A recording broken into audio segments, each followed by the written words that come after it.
Allora, buonasera, questa è un po' la seconda puntata, segue appunto un primo dialogo che abbiamo avuto tra studiosi e attivisti, e un po' questa seconda puntata riprende un po' al contrario la prima, per capire un po' la sfera dell'attivismo. Abbiamo invitato Giulia Marra, che ha appena finito un dottorato studiandosi in particolare un caso spagnolo, e ci porterà in effetti nella cultura più spagnola proprio della cura dei beni comuni e anche della cura in particolare, no, del tema clima, ambiente.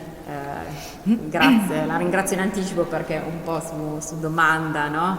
Proprio di questa iniziativa della Fondazione Sandretto, le abbiamo chiesto, ecco, di farci capire, lei che è native spagnola, di farci capire un po' cosa sta succedendo. Ecco, la scorsa puntata abbiamo capito già che cosa succede in ambito internazionale, ecco, forse ci piacerebbe capire che cosa sta succedendo in Spagna, come si stanno attivando le persone, e così poi insomma anche per tua biografia hai tutti gli strumenti anche per farci un po' da mediatrice culturale fra questi due paesi europei.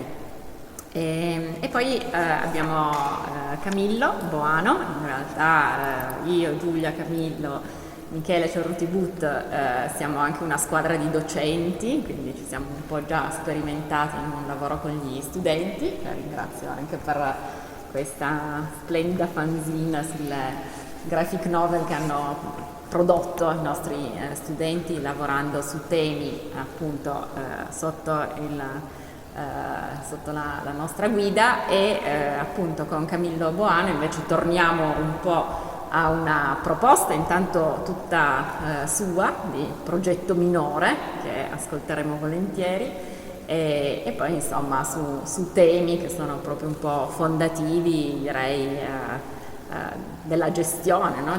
di un nuovo modo di pensare la gestione della città, del territorio, dei temi ambientali, e quindi gli lascio immediatamente la parola a Giulia. Thank you everybody for the second episode of this dialogue between scholars and activists to try to understand the sphere of the activism. We have invited two people this evening. Giulia Marra, she's a PhD and she worked a lot in the Spanish case study within the Spanish culture. And specifically working during the PhD on the care, how to take care of commons, how to take care of the topic of climate, of the topic of environment. Thank you, even before speaking. Also because the request that we did within the framework of this program we developed together with the Sandretto Foundation is try to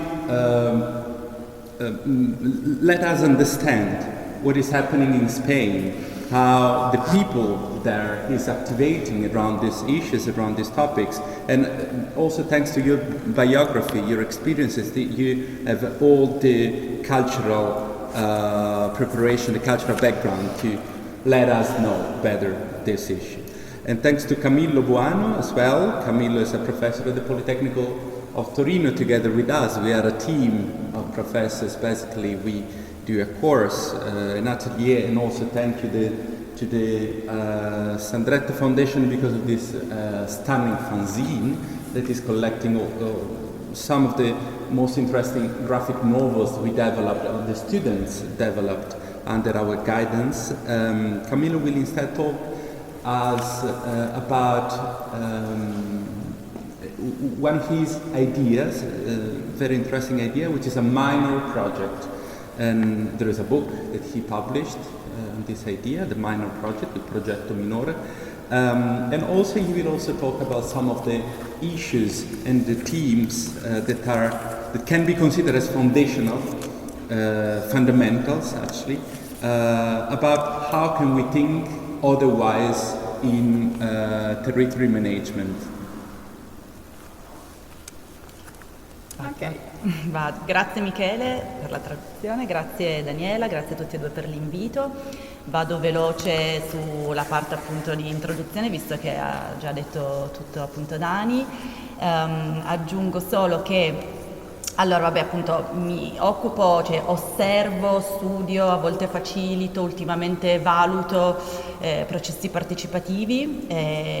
Dani mi aveva chiesto anche un po' di guardare, visto che siete tanti studenti internazionali, un po' lo sguardo, dove il mio sguardo altrove mi ha portato, perché è diciamo significativo, no? Il fatto che le mie esperienze mi abbiano portato da contesti di massima partecipazione come l'Argentina, come appunto Buenos Aires, dove facevo una tesi appunto in cui mi occupavo di riqualificazione di insediamenti informali ed ero meravigliosamente stupita dal fatto che team multidisciplinari di antropologi, etnografi, sociologi, avvocati facessero un lavoro pazzesco di coinvolgimento delle comunità locali, a contesti invece di, se non minima partecipazione, comunque direi esercizio di governo, diciamo, e di amministrazione sicuramente più autoritativa come Mosca. E insomma sono stati un po' i due estremi. Ultimamente mi sono occupata appunto invece tanto di Spagna, sono stata a Barcellona appunto per la mia tesi di dottorato, che si occupava un po', che indagava la dimensione della prossimità e la dimensione sempre dell'attivazione di comunità nelle politiche di contrasto alla povertà urbana. E diciamo appunto parlerei oggi, porto la Spagna come caso, perché partendo dal tema che indaghiamo qui, che quindi è questo il tema di oggi, che è questo alzare la voce, no? Con questo doppio sguardo, da un lato protestare, reclamare, prendersi gli spazi e dall'altro collaborare, gestire, che non sono per forza due spazi che stanno all'estremo, in contrapposizione. La Spagna secondo me è un buon esempio, allora spero, secondo me portare una riflessione che racconta diciamo, il rapporto tra istituzioni e movimenti sociali in Spagna, penso che possa essere appunto una riflessione, spero che possa essere una riflessione interessante. Thank you for the translation and also for inviting me. We'll go fast about the introduction. I'm actually studying, facilitating and evaluating participatory processes. Actually, in the last years, my way of looking at things, my glimpse, brought me very far away, in very far away situations. Situations of maximum participation, such as in Argentina, where I was working on the regeneration process of favela, okay? Viscia, okay. in Argentina. Thank you. Through the engagement of local communities, so huge participatory processes, but also the minimal participatory processes, which is instead the more authoritarian actually process happening in Moscow, in Russia. But lately I was working a lot in Spain, and because of my PhD research I went to Barcelona, where I was studying specifically the dimension of proximity and participation as a mean for contrasting urban poverty. And within the framework of how to raise your voice, which is the title of this meeting, and the two dimensions, so from one side protesting and reclaiming, and the other side collaborating and participating, I will say the two extremes of this binomial they are not really the extreme, they are not really far away one from each other, and Spain is actually a very good example for understanding better this relation in this double side or Janus-faced concept of raising voice, specifically working and exploring the relation between institutions and social movements. Ok, allora Barcellona è una città che ha una forte tradizione partecipativa, ha un tessuto sociale molto denso, ha una rete di associazioni molto viva, e questo diciamo storicamente è legato a due fattori. Uno è un fattore chiave che diciamo ha differenziato la Spagna dalle altre nazioni, appunto gli altri paesi dell'Europa occidentale, cioè la sua recente dittatura, che in Spagna è finita a metà degli anni 70, okay? E la costruzione della democrazia post-franchista ha molto è molto nata e è stata molto sostenuta proprio dall'azione delle associazioni che clandestinamente si attivavano durante il regime franchista e che poi hanno avuto un ruolo, diciamo, centrale proprio nella costruzione della nuova democrazia. Ma prima ancora di questo, Barcellona storicamente ha un passato fortemente mutualista e cooperativista che risale all'inizio del XX secolo. A Barcellona il movimento anarchico era un movimento fortemente cooperativista che ha fatto moltissime cose in senso di proprio collettivizzazione delle fabbriche, in senso di diffusione di pratiche di autogestione e che, diciamo, ha lasciato un forte segno in questo senso. C'è un libro molto bello di George Orwell che si chiama Omaggio alla Catalunya, in cui appunto lui racconta tutti questi processi di autogestione durante la guerra civile spagnola. Ok, sei bravissimo. Ok, ma come dicevamo, durante appunto il regime franchista ovviamente c'è una fase di forte repressione di tutto il movimento associazionista che nelle retrovie, diciamo, costruisce un po' l'alternativa. Ok, quando Franco muore, quindi nel 75, proprio la svolta democratica della città è molto legata al ruolo delle associazioni che, diciamo, hanno proprio attivamente costruito sia le nuove istituzioni democratiche, assumendo anche ruoli di responsabilità e incarichi pubblici. Questo, vado avanti Miki? Questo vuol dire che da un lato tutte le istanze del movimento sociale vengono accolte dai consigli comunali, quindi da un lato uno potrebbe dire bene, ma dall'altro paradossalmente questo ha indebolito moltissimo il movimento associativo. Da un lato proprio perché le istanze non sono state accolte, quindi un po' i cittadini si sono sentiti smobilitati, e dall'altro lato perché tante persone che facevano parte del movimento sociale delle associazioni, soprattutto i leader, i più trascinatori, i più capaci, lasciavano le associazioni e entravano nei partiti politici, per cui c'è stato proprio uno svuotamento di capitale umano all'interno del movimento associativo. Barcelona actually has a strong participatory tradition and a very dense social fabric. There is some key factors in the development of these features, which is related to the recent dictatorship, which ended at the middle of the 70s. Because actually the democracy happened, the democratization processes and the democracy happening after Franco was the dictator of Spain, was deeply sustained and structured from independent association, clandestine?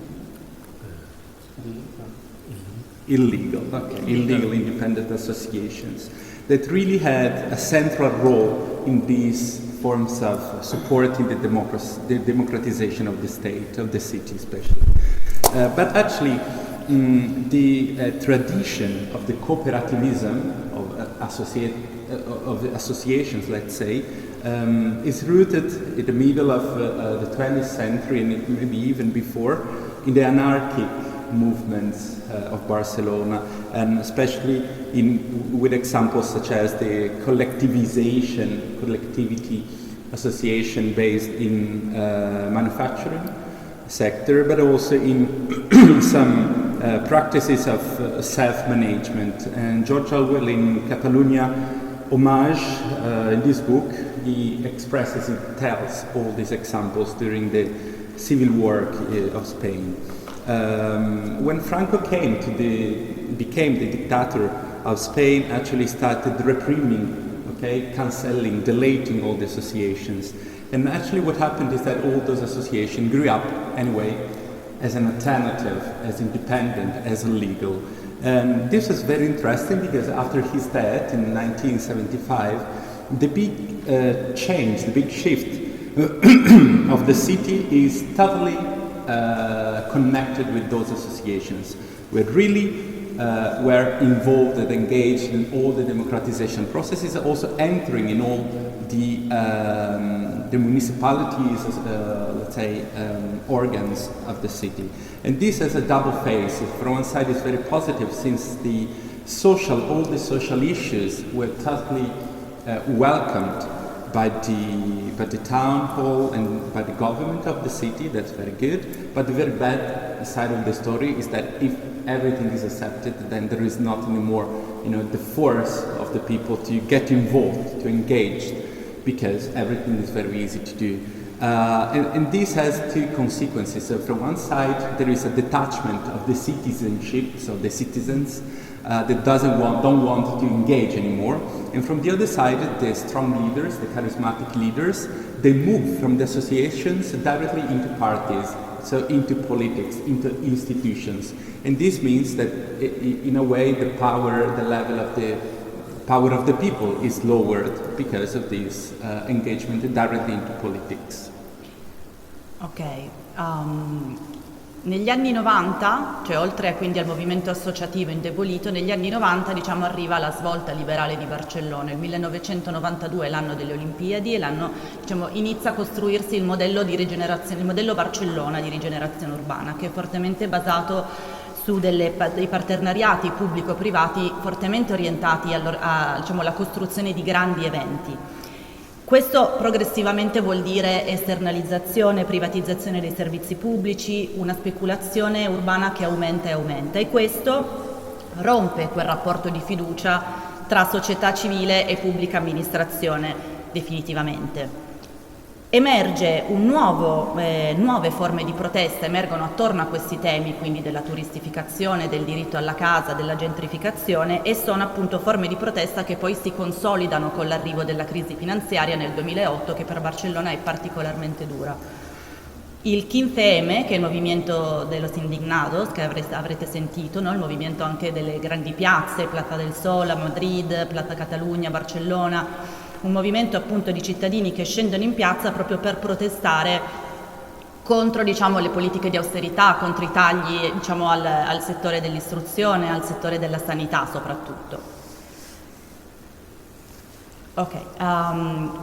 Quello che è interessante è che quando questo movimento, quindi che dura svariate settimane di occupazione della Acampadas appunto nelle piazze spagnole, quando questo movimento viene fortemente represso, il movimento si disperde nei quartieri, cioè gli attivisti, per non perdere quella forza incredibile che erano riusciti ad aggregare, si organizzano in quelle che vengono definite le assemblee di quartiere del 15M, e che oltre a iniziare a creare quel fenomeno che poi si traduce nelle piattaforme civiche del nuovo municipalismo, che quindi ci porta poi nella fase attuale della politica di Barcellona, generano anche una proliferazione e una moltiplicazione infinita di pratiche di autogestione, pratiche di auto-organizzazione, quindi orti comunitari, cooperative di consumo, banche del tempo, centri sociali, eccetera, eccetera. During the 90s, all these associations movements was really weakened because of all the things that we were telling before. And especially in 1992, we can consider this date as a sort of paradigm shift, because there is the Olympics, Barcelona, Queens, and everybody changed in the world, changed the view of Barcelona. In that moment, we started talking about the Barcelona movement, the Barcelona model, which is a model of regeneration, of urban regeneration, based on a partnership between public and private actors, stakeholders, we'll say, especially devoted to the organization of big events. That's the Barcelona model. This has some consequences. So first of all, a strong privatization of all the public services. And basically, step by step, this more and more the private and partnership, but the private is doing what the public is not able to do. Basically, the trust between public and private, at some certain moment, it breaks down. With at least three consequences: the touristification of the city, the right for the house, the right for housing, let's say, issue, and the gentrification. These three consequences, even before the financial crisis in 2008, were really, really big, and so that brought to an even bigger crisis in Barcelona. So the crisis in 2008 was definitely strong there. So after this, all this, let's say, situation, there was a movement called Los Indignados, people angry, say, which is a protest, a movement. They wanted to protest against all the economic reducements or economic funding cut for health system, for the housing and other public services. But this movement was strongly, and there were everybody protesting in the main squares, but this movement was also deeply and violently repressed. And so what they did, it was like spread out throughout all the city and in all the neighborhoods, and founding what there would be a few years later named as the neighborhoods assemblies, okay, so associations of the neighborhoods, let's say, which brought later on to the civic platforms of the municipalism, which is actually the actual situation, let's say, of Barcelona, together with some self-management practices and self-organization practices, common gardens, the Bank of the Time, and other examples. Nel 2015 è l'anno appunto delle elezioni amministrative in cui appunto città come Barcellona, Madrid, Valencia, La Corugna, Zaragoza vincono appunto queste liste civiche che è del nuovo municipalismo. A Barcellona vince il movimento La Lista Barcelona en Comú, guidata da Ada Colau, che era appunto un attivista che arrivava proprio dal movimento della PA, quindi la piattaforma per los hipotecados, e quindi il movimento diciamo contro gli sfratti, con una forte tendenza, anche una forte visione politica anche alla gestione del bene comune e alla e all'entrata di nuovo del civismo dentro l'istituzione. Di nuovo ci ritroviamo quindi nella situazione in cui tanti attivisti entrano dentro l'istituzione e definiscono le politiche pubbliche della città in maniera molto forte.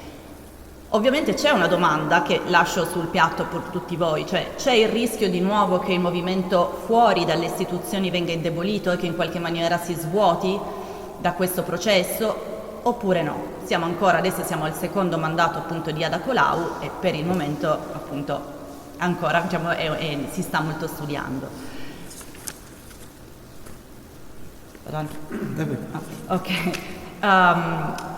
Dicevo, una gestione molto orientata anche al bene comune con una visione molto politicizzata.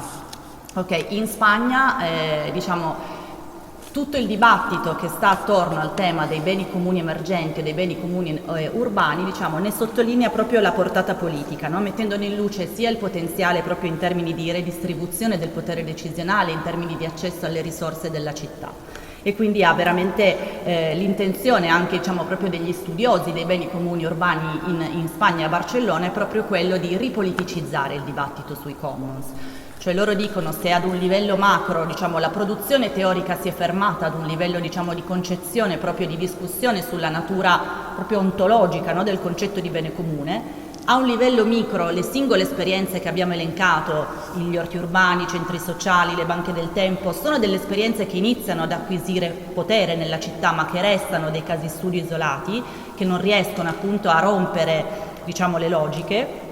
E allora gli studiosi spagnoli propongono un livello di analisi meso in cui dicono queste singole pratiche noi le guardiamo ad un livello in cui sono vincolate le une alle altre, in cui costituiscono un sistema sociale che è davvero capace di sradicare le logiche proprio del dualismo pubblico e privato e che riescono a instaurare un nuovo modo di fare.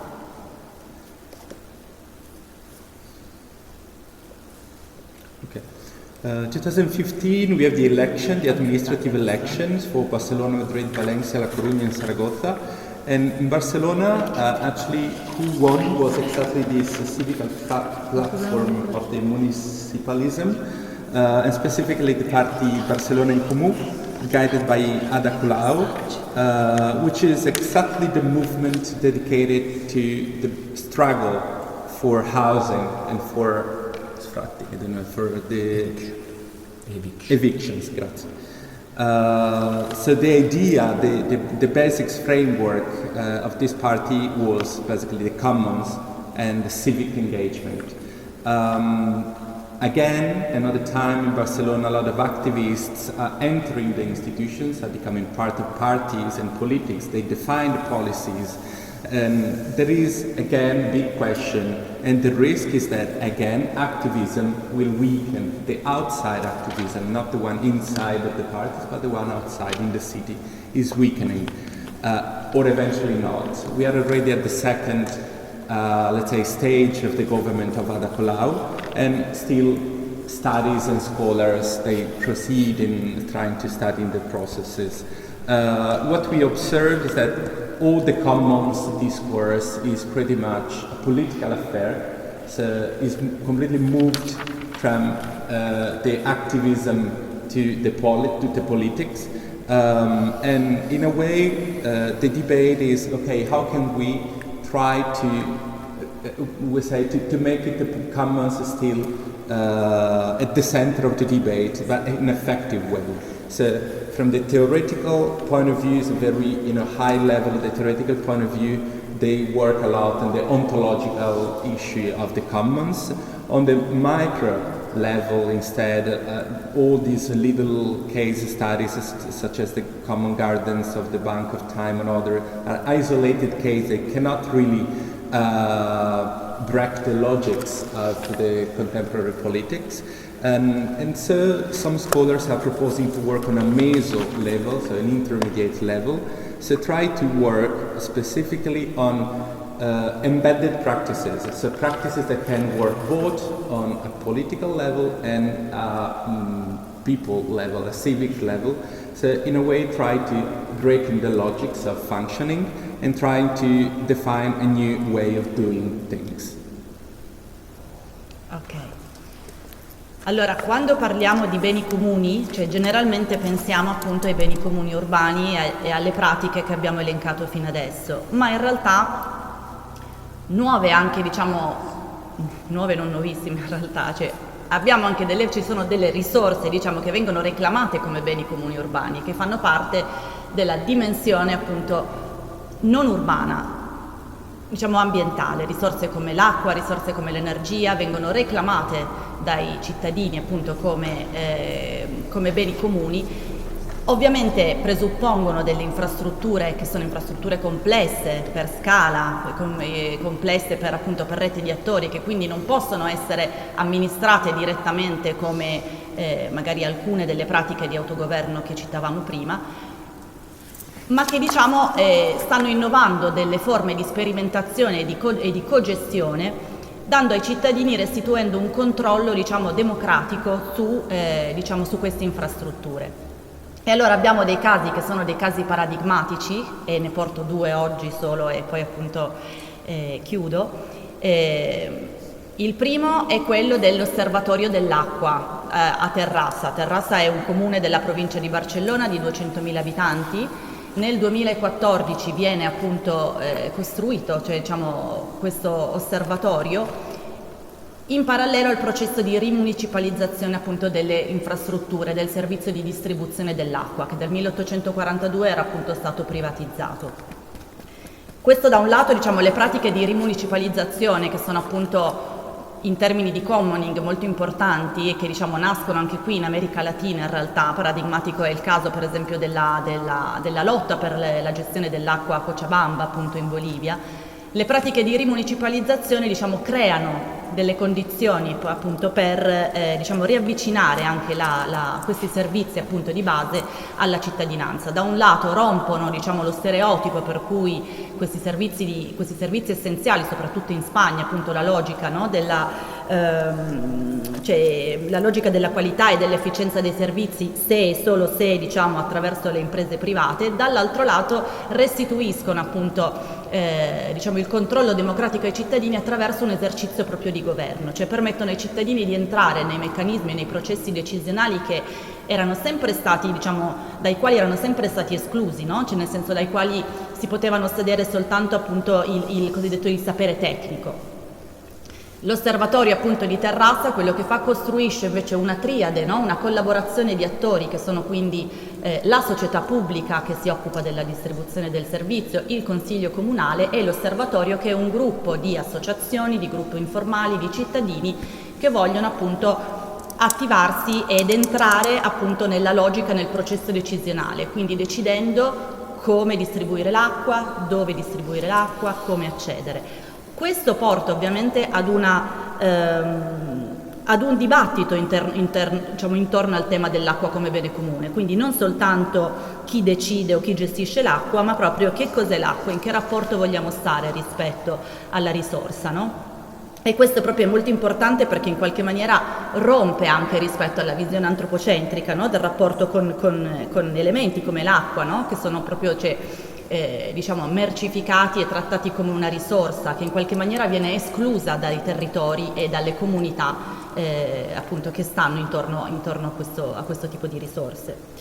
L'osservatorio dell'acqua appunto di Terrassa fa anche una grandissima azione di ricerca, e questa è anche un'altra tendenza a Barcellona, appunto in Spagna, molto importante, in cui il mondo anche della ricerca e dell'università lavora gomito a gomito anche con il mondo dell'attivismo, proprio per fornire, diciamo, le cornici teoriche, gli strumenti necessari per poter diciamo, attivarsi in maniera più consapevole.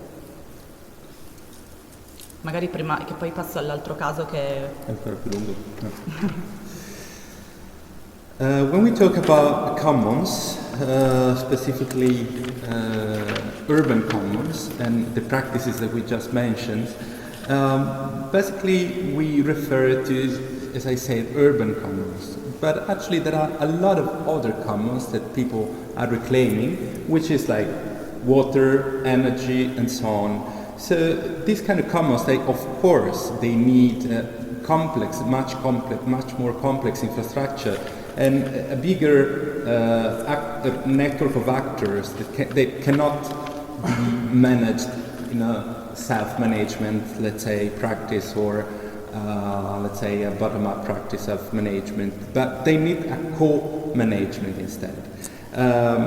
This, in a way, is very interesting because in Spain there are a lot of examples of cases in which the commons, there's these huge commons, the resources, are participated in the management, like bringing to the citizens back the possibility of a democratic control. I will give you two cases. The first one is a water observatory, so an observatory about water, in the town of Terrassa, which is 200,000 inhabitants in the province of Barcelona. Actually, it refers to water. Water infrastructure was privatized in 1842, and now the process of a new municipalization of the water infrastructure. So the water infrastructure becomes again in the hands and the property of the state, not anymore of the private actors, which is a practice that actually is born in South America with the case of Cochabamba in Bolivia in the water struggles, a very famous case. In a way, they break the stereotypes that equality and efficiency only are related to private ownership of those services, but quality and efficiency may also be found in a public management, and especially they give back a democratic control to citizens. They can really enter the processes of decision making. It's not only the technicalities, it's not only the professionals that can decide, but also normal citizens or active citizens can enter in this process. So in a way, the management of the water infrastructure in Terrassa is based on a triad, so 3 level. There is a public technical society that is the technicals, the professionals. There is the town hall, so politics, and there is this observatory of citizens that can enter into this decision making and decide how to distribute water, where to distribute water, and how can we assess the resource of water. This example is very interesting for us, at least for a couple of issues. The first is that it's not related only about who is managing a common, which is water in this case, but what water is. What is water in se and per se? Which kind of relation we can have with this kind of resource? And just after this, the second issue is, of course, breaking with the vision of the Anthropocene, breaking with the vision of the anthropocentric way of intending resources. So in a way, water is not anymore excluded by territories and communities, but instead is definitely part of it. We can also observe that in this case, the observatory is also really involved, engaged with research and universities, since there is a strong partnership within universities and these forms of activism, since the university gives both a framework and more awareness to the active citizenship. L'ultimo caso è un caso che si chiama appunto la rete per la sovranità energetica, che è appunto una rete costituita nel 2013 che di nuovo mette insieme associazioni formali, gruppi informali, collettivi, singoli cittadini, che diciamo a fronte di un settore energetico privatizzato e a fronte di una condizione di emergenza climatica, direi ormai piuttosto evidente, diciamo, si organizza per cercare di costruire un modello attorno al concetto di energia bene comune, quindi non soltanto in termini di accesso all'energia, ma ragionando su come generarla, come distribuirla e come utilizzarla, quindi costruire un modello che sia ecologicamente sostenibile, che sia equo, che sia partecipativo e che si contrapponga un po' al modello, no, di consumo che è stato definito di obesità energetica, no? Un modello di consumo in cui la produzione non riesce a stare dietro appunto ai nostri modelli di consumo. 3 esempi: è una rete che di nuovo crea, si occupa di divulgare, di comunicare, di mettere in rete esperienze tra di loro. 3 pratiche di commoning, no, stanno appunto attorno al concetto di energia bene comune. Sono la prima la democratizzazione della governance energetica, per cui di nuovo la rimunicipalizzazione degli operatori energetici, e quindi il caso per esempio di Barcellona Energia, che proprio in questo caso è la creazione ex novo di un nuovo operatore energetico, quindi un nuovo fornitore di energia, con l'obiettivo appunto di favorire questo cambiamento verso un modello più equo a scala locale. La seconda strategia appunto di commoning riguarda invece la promozione dell'autoconsumo e quindi la realizzazione di piccole reti appunto elettriche di piccole e di medie dimensioni per l'autoconsumo individuale e collettivo, e quindi in questo caso di nuovo torna l'importanza di avere un controllo su alcune infrastrutture della rete elettrica, no? Come quelle appunto a bassa e a media tensione, che sono quelle che portano appunto l'elettricità al consumo domestico. E quindi la creazione di quelle che vengono definite appunto le comunità energetiche autonome. La terza strategia è quella invece della generazione di energie rinnovabili e quindi del movimento cooperativista, che appunto ha avuto una crescita esponenziale. Appunto le cooperative di energia rinnovabile in Europa ormai sono più di 1500 ed è appunto un fenomeno in crescita esponenziale. In Spagna la principale è Soma Energia, che è appunto una cooperativa di consumo e di produzione di energia verde e che di nuovo ha una struttura partecipativa centralizzata e poi una struttura decentralizzata di piccoli gruppi, che tenta di mantenere questa governance partecipata, anche se ha avuto anche questa appunto, è partita nel 2010 con 150 soci, dopo 10 anni sono più di 65.000. Chiudo con questa riflessione che è appunto pensare, allora, se noi parliamo da una parte di livelli di consumo appunto nei paesi occidentali che sono appunto estremi, dall'altra parte abbiamo invece paesi in cui meno del 10% della popolazione riesce a accedere all'energia, no? Cioè quando sentiamo parlare di povertà energetica, sentiamo parlare di disuguaglianze, vuol dire che se vogliamo alzare la voce appunto rispetto al tema dell'energia e provare a immaginare degli scenari di cogestione, non si tratta appunto soltanto di pensare come decidere democraticamente la gestione dell'energia come risorsa, ma anche capire come non lasciare nessuno indietro e cercare di creare appunto un modello inclusivo in questo senso.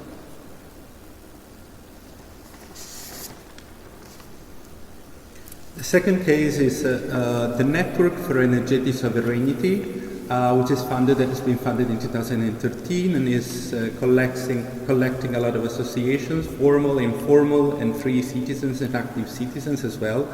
And it works in the field of energy, in a world that we know is very much privatized, the one of energy production, distribution and consumption, and within the moment of the climate emergency that we are living.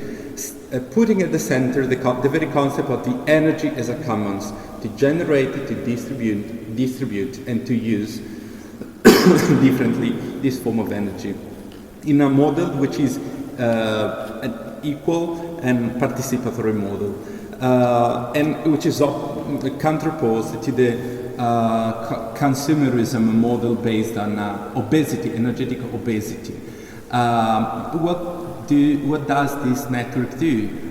Basically, it's communicating and putting a network experiences and case studies from all around the world, and it enacts at least 3 main strategies of participation. The first one is the democratization of the governance. There are some new energetic operators, actors that produce energy, distribute energies, which are municipalized, and the most famous one is Barcelona Energia.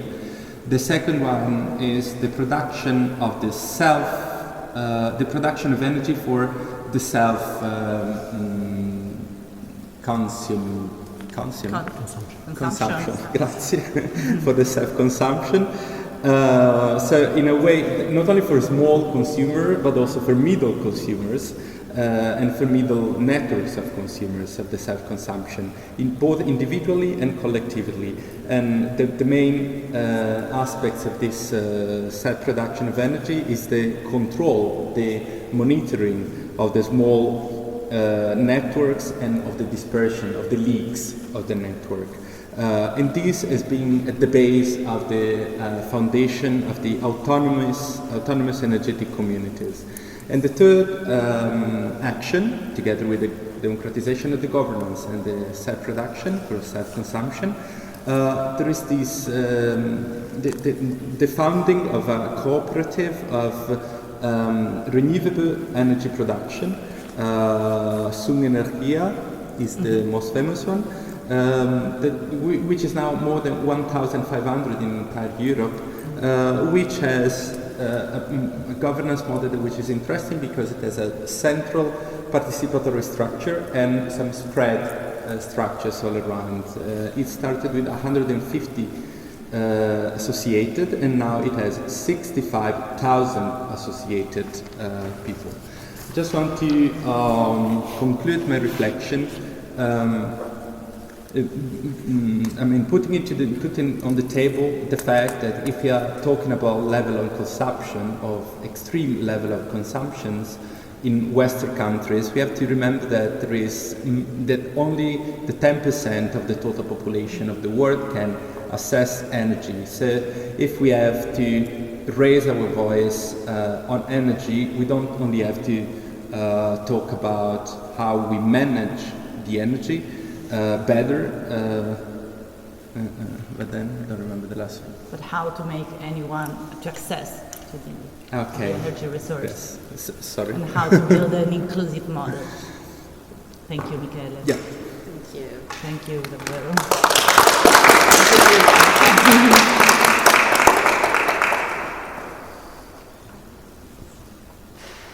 Me?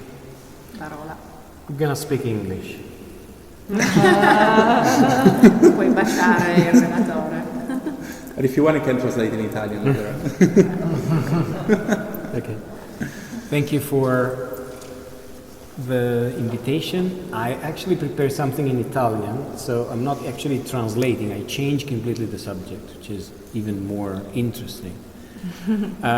2 words to situate myself and what I want to try to contribute to the discussion.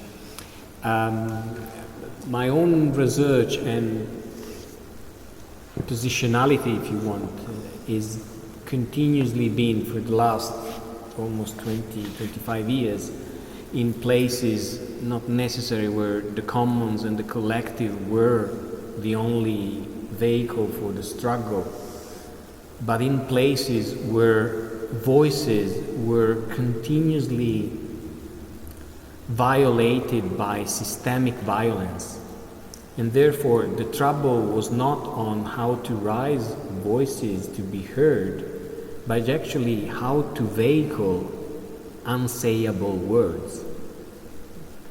I've been working in conflict-related area like the West Bank for about several years, during the Balkans conflict since the 90s, and then I've been traveling to Latin America, Middle East and Asia for the rest part of my life.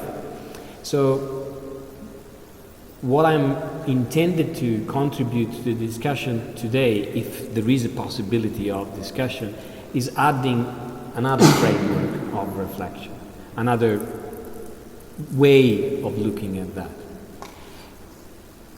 And this is in reality to not dismantle at all the unique opportunities of thinking common, commonality and activism, which are in any case the bare bone of any resistance dimension.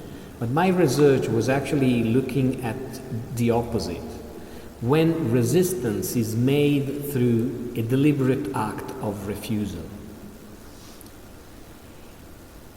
which seems very passive to a certain extent, but in reality, when you think through architecture, planning, governance systems of generic sense, the question that for me, or the question that was continuously guided my research was, is it possible to question the frame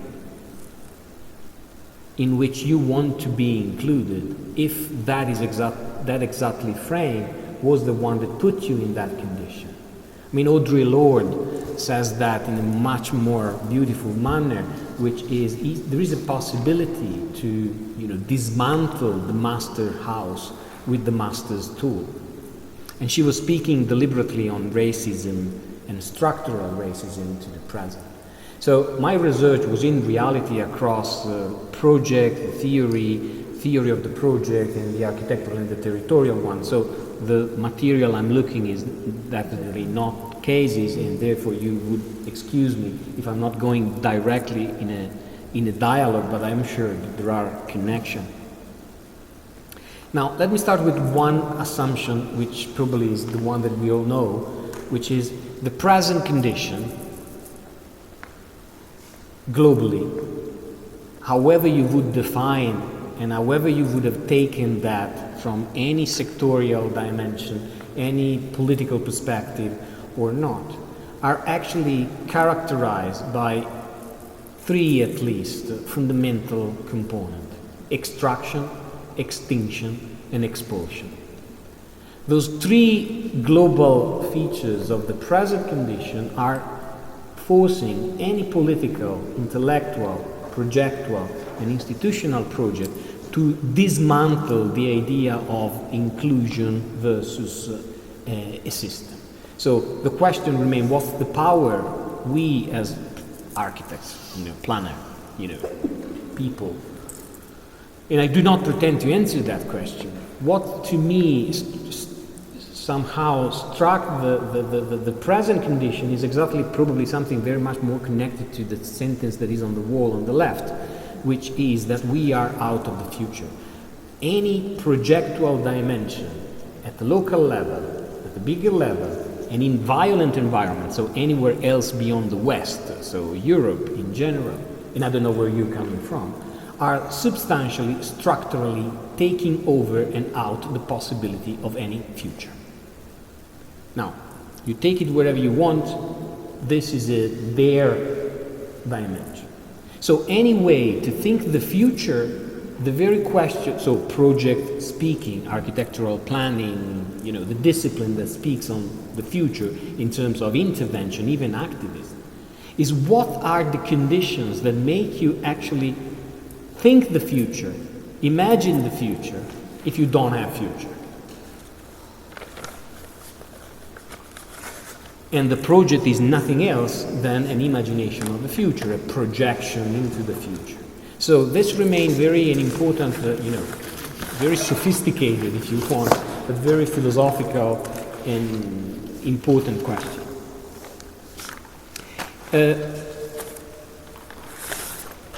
all the practices that we have been witnesses to confront with the dear situation at the present in different latitudes are confronting definitely and deliberately with a predatory forms of capitalism. This is inevitable, and we need to take that very seriously into confrontation. And capitalism is absolutely an interesting animal that actually is shaping even his own answer to the same capital system. So if you might remember that, Fisher was absolutely saying that it's much easier to imagine the end of the world than the end of the capitalism. And this is exactly where we are at too. So the question about voices, participation, activism remain very entrapped to a certain extent into that, or at least at risk to be manipulated within a system. That's why a multiplicity of different forms of activisms are happening in order to confront with different forms. What I'm trying to point very explicitly is that the present condition, the urgency of the present condition, might force activism, intellectual, political, and therefore the project disciplines in general, to embrace a completely different strategy. A strategy of refusal. There is a strategy that has to deliberately confront not with the fundamental future, with many possible future, a pluriversal dimension. So in a way, is continuously dismantling both the tool and the image of the future per se. Before was mentioned this idea which is a book that I wrote, but not necessarily when you have to be invited to speak about your work. It sounds a bit weird. But to a certain extent, part of my research was trying to imagine how that could be and how to name that stuff. And I used this image or category of the minor. The minor is not something that is marginal, and the minor is something that emerged from a very Deleuzian philosophy.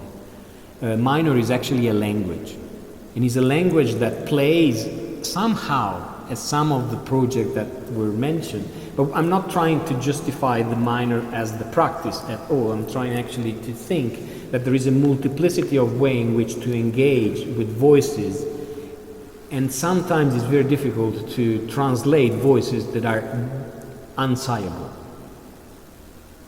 And so what are the conditions when you don't speak the same language? And minor was actually a reflection that was done by Gilles Deleuze in thinking about a dialect pretty much. And in Kafka, which was a reading of a book of Deleuze, was speaking about that Kafka was going in Czechoslovakia speaking a language, a dialect that was not there. But that was minority. So there was cracks around which things were happening. Cracks in terms of language, cracks in terms of things. And so the minor was in reality approaches that to a certain extent do not prescribe a specific future, but try to adapt to other forms of reflection. And this was very important to be connected, because the way in which I was studying that was in reality emerging to a very fundamental question of doing. We are called for action. The more urgency they are, the more active you have to become. And one of the fundamental acts of refusal that many populations are doing, specifically coming from feminist perspective, black perspective, indigenous perspective, we're coming from an act of refusal that in reality is not doing, is actually very is very not doing. And that not doing, to a certain extent, is actually disrupting the opportunity and the possibility of there. So it was actually creating a different forms of network and consensus. So the idea of the minor project was, to a certain extent, to allow others' way of looking at the practice that emerge in conditions where the room of maneuver or the language around which those are made are actually very different, are actually shaking both the tools, the language, and the outcome. Simple example. All the debate that we're having about transitions now at the present, the transition, either ecological or digital or whatever they are transitions that are continuously imagining the same language of the future. So the future is not actually a transition, it's already imagined in the present. So transition is a fake definition of the future. It's more green, yes, fine. It's more energy obesity, as you call it, it's energy hungry, right? But to a certain extent, it's the same system. And there is a number of very interesting literature that comes from Latin America or Africa or Asia or the marginal, so from the margin, that to a certain extent are questioning exactly that possibility. You might remember something in 94, this is age, in 94, when the Zapatistas group went to Selva Lacandona, the middle of Mexico, in Chiapas, and they decided to do something autonomous. The autonomy that they called for was not only self-management, but was the call for the recognition of a completely different imagination of the world. And that's, I think, is where the overlaps, is that when projects or practices at the urban dimensions that are happening, calling for a completely redefinition of the future, calling for other forms of world possible, to me are forms of listening, of embracing, of calling other voices in a more radical manner than the one that are given in a sort of light version of inclusivity and so on. If you think about all the debate about inclusion in the European Union, speaking about migrations or things, in reality is absolutely anything but. And that inclusion is a subsumed construction of the very fundamental forms of white racism, supremacy. And this is the question to ask: what are the practices and the project to imagine in reality and therefore practice a completely different future? Which I do believe in the conditions where we are, of urgency, of deliberate impossibility of the future, remain absolutely very valid to a certain extent. So, if you want, my contribution could be maybe around two fundamental questions, which are, when practices are life-forming, of life-preserving, so they make life easier, more just, more possible, are we sure that they are practices that are constructing a future, so they are future-making practices? And when the deliberate reflection could happen there? And what's happened when you don't look those practices as an homogeneous discourse from Spain, Italy, Europe, Germany, but you start looking in those practices that emerge as a life-sustaining element in condition of extreme structural violence? There are places in the world where you cannot raise voices. And so the silent, the quiet encroachment that some literatures are using as a terminology remain a very fundamental act of refusal. Different forms of alliances that are not making noise, they cannot become manualistic, they cannot become a best practice, if you want. They have to become quiet, they have to become opaque, they couldn't be visible, because they have to survive to a completely set of violent, I mean literally structural violent environment. And so two versions of the conclusion, if you want. One is that I can read something that I wrote in English, speaking about the progetto minore to a certain extent, and the other one is a quote that I have from a black artist, scholar, and her name is Tina Kampt. And Tina Kampt wrote an interesting book whose title is Listening to Images. And she was questioning the way in which images could actually not be seen, but listened, understood, through words, through a dialogue, And this to me is very central to this idea of voices. Maybe voices are not coming immediately through a manifestation of voice, of rising the volume, if you want. But they are coming from other means of maybe silence, or maybe other forms of communication. And that remained to me very important in an economy, in a political economy of the urban systems, where there are voices that are heard more easily than others. What we do with silence? How participation can actually enact forms of respect and inclusivity if people are not able to voice? What's going to happen if the language of communication is not exactly the same? And I'm not speaking about language, but in terms of tone. So for me, those are the questions that remain very central in sort of urban politics. So, 2 words about progetto minore that can I do that? Because I took a little bit less time of that. So, progetto minore was born out of reflecting on design as a project, recalling traditions ranging from philosophy, cultural studies, anthropology, and feminist tradition. On the one hand, a reflection on the crisis and the status of the project in the discipline in relation to theory, and on the other, an affirmative ethics, recalling the needs for criticism and situating it in the broader horizon of necessity of decolonization of urbanism and architecture. And this remains substantially important. Decolonization in these terms, to me, is very much connected to the project of the common when the common is impossible. When the other is a completely radical other and do require a different language of inclusion. Inclusion is not possible, is what the decolonial project call radical alterity. Is basically living with the jaguar. Is basically imagining completely different forms of reflection. Is not protecting the forest. Is, as Eduardo Kohn says, is listening and speaking with the forest. So we need a different language.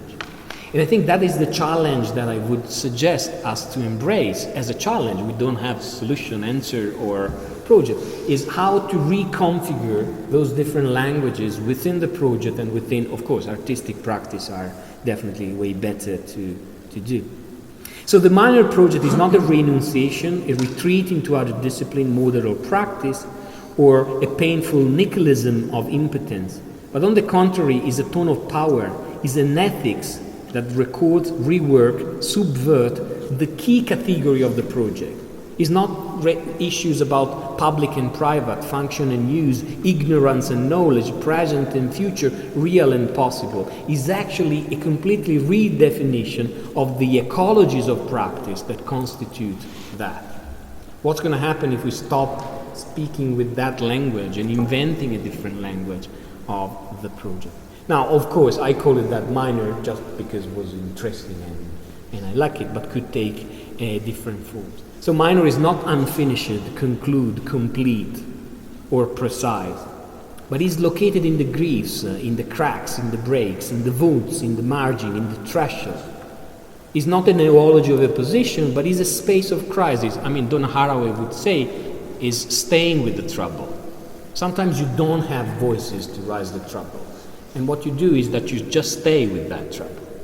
Staying with the trouble don't imply not finding a solution, but maybe is a different solution of the one that is imposed within the institutional framework. In a way, is looking at other knowledge through forms of diffraction. And diffraction is really this idea of being unsecure in the way we try to do. So the minor became, and in the book, became located in 3 different traditions: the decoloniality, so the decolonia, the inoperative, and the destituent.